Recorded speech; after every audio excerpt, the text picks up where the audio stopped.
Welcome to our channel. Today we how to update Apache VirtualHost settings without downtime step by step clearly. Begin by connecting to your server via SSH. Use the terminal to navigate to the Apache configuration directory. Open the file containing your VirtualHost settings. Make a backup of the existing configuration file before making changes.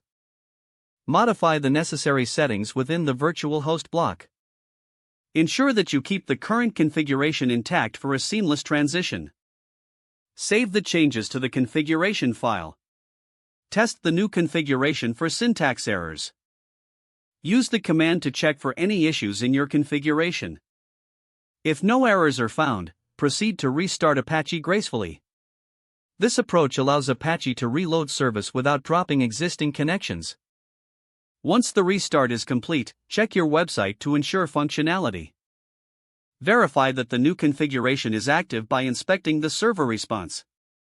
If everything is functioning correctly, you have successfully updated your VirtualHost settings without downtime. Should you encounter any errors, revert to your backup configuration immediately. Confirm that all changes are reflected and your site is accessible. If the page does not load, refresh the browser or try again in a private or incognito window. Make sure you are using the correct email address, then retype it carefully to avoid small typos. If your password is not accepted, use the reset option and create a new strong password you can remember. Check your spam folder for verification or security emails, then complete any requested confirmation steps.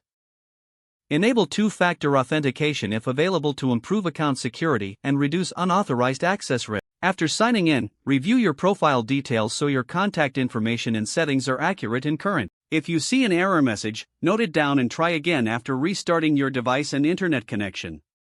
Log out when you finish, especially on shared devices, to keep your account and payment information secure. If the page does not load, refresh the browser or try again in a private or incognito window. Make sure you are using the correct email address, then retype it carefully to avoid small typos. If your password is not accepted, use the reset option and create a new strong password you can remember. Check your spam folder for verification or security emails, then complete any requested confirmation steps. Don't forget to like this video and subscribe to our channel.